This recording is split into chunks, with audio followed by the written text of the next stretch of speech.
नमस्कार. आजच्या व्हिडिओमध्ये मी तुम्हाला पुढचे 30 दिवस कोणत्या 5 राशींना खास असणार आहे हे सांगणार आहे. पण त्याआधी तुम्ही चॅनलवरती नवीन असाल तर चॅनलला लाईक करा आणि सबस्क्राईब देखील करा.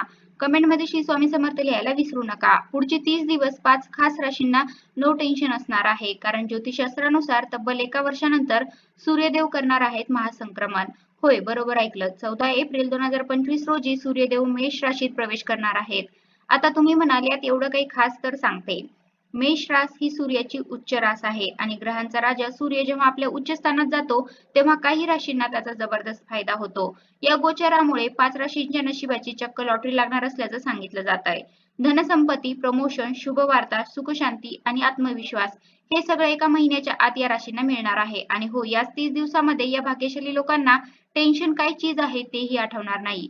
चला तर मग जाणून घेऊया कोणत्या आहेत त्या 5 भाग्यवान राशी आणि कसं होणार आहे त्यांचं भविष्य उज्ज्वल. वैदिक ज्योतिषशास्त्रानुसार ग्रहांचा राजा सूर्याचं 14 एप्रिल रोजी राशी परिवर्तन होणार आहे. हे संक्रमण फार खास ठरणार आहे कारण 1 वर्षानंतर सूर्य पुन्हा मेष राशीत प्रवेश करणार आहे. सूर्यग्रह प्रत्येक महिन्याला संक्रमण करतो तर संपूर्ण राशीचक्र पूर्ण करण्यासाठी सूर्याला 1 वर्षाचा कालावधी लागतो. त्यानुसार 14 एप्रिल रोजी ज्या राशींना लाभ मिळणार आहे त्यातली पहिली भाग्यवान रास आहे मेष रास. सूर्यग्रहाचं संक्रमण मेष राशीत होणार आहे. मेष राशीचा मंगळ आणि सूर्याशी मित्रत्वाचा भाव निर्माण होणार आहे. त्यामुळे या संक्रमणाचा मेष राशीच्या लोकांना लाभच लाभ मिळणार असल्याचं सांगितलं जातंय. त्याचबरोबर मेष राशीच्या लोकांचा 7.5चा परिणाम या काळामध्ये कमी होऊ शकतो. मेष राशीच्या व्यक्तींना वैवाहिक जीवनात चांगले परिणाम दिसून येतील. त्याचबरोबर नातं अधिक घट्ट होण्याची शक्यता आहे. त्यानंतरची दुसरी रास आहे वृषभ रास. सूर्याचं संक्रमण वृषभ राशीच्या लोकांसाठी फार लाभदायक ठरणार असल्याचं सांगितलं जातंय. या काळात तुम्हाला करिअरमध्ये अप्रत्यक्षपणे लाभ मिळेल. तसेच देवी लक्ष्मीची कृपा तुमच्यावर राहील. त्यामुळे तुम्हाला अचानक धनलाभ होईल. सरकारी नोकरी करणाऱ्यांना चांगलाच लाभ मिळेल. या काळात तुमचे शत्रू देखील तुमचं काही बिघडवू शकणार नाही.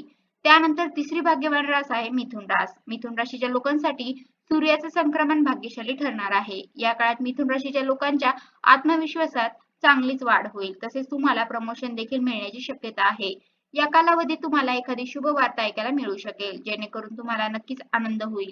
त्यानंतरची भाग्यवान रास आहे कर्क रास. सूर्याचं संक्रमण कर्क राशीच्या लोकांना मोठा लाभ देऊन जाणार आहे.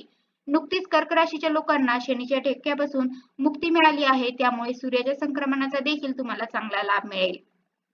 एखाद्या नवीन प्रोजेक्टवर तुम्ही काम करायला या काळामध्ये सुरुवात नक्कीच करू शकता. त्यासाठी तुम्ही तज्ञांचाही सल्ला नक्की घ्यावा. त्यानंतरची भाग्यवान रास आहे सिंह रास. सिंह राशीचा स्वामी ग्रह सूर्य आहे. यामुळे सूर्याची या राशीवर कृपादृष्टी असणार आहे. सिंह राशीच्या लोकांची या काळात अनेक रखडलेली कामं पूर्ण होऊ शकतील. 7.5चा काळ देखील सुरू असला तरी सूर्याच्या मदतीने तुमच्या प्रत्येक कामात तुम्हाला यश मिळू शकेल. त्यामुळे चिंता करण्याची गरज भासत नाही. तर हे संक्रमण सगळ्यांच्याच राशींना काही ना काही परिणाम देणार आहे. पण या 5 राशींवर विशेष कृपा होणार आहे. मात्र जास्त आत्मविश्वास, फसवणूक टाळावी, अहंकार वाढू देऊ नये यासाठी सूर्यदेवाची दररोज पूजा करावी. सकाळी तांब्यात पाणी भरून सूर्यदेवाला अर्घ्य द्यावं. आदित्य हृदय स्तोत्र किंवा सूर्याष्टकाचा जप करावा. कुठलीही नवी गोष्ट सुरू करताना शुभ मुहूर्त आवर्जून पाहावा. तुमची रास उदयामध्ये असेल तर ही तुमच्यासाठी सुवर्ण संधी आहे. या 30 दिवसात प्रयत्न करत राहा. सूर्यदेवाची कृपा तुमच्यावर आहे. शिवाय सूर्य उपासनेमुळे तुम्ही तुमचं नशीब नक्कीच उजळू शकता. तर तब्बल 1 वर्षानंतर सूर्य महासंक्रमण करतोय. 14 एप्रिलला तो मेष राशीत येतोय आणि याचे जबरदस्त फायदे या 5 राशींना मिळणार आहेत.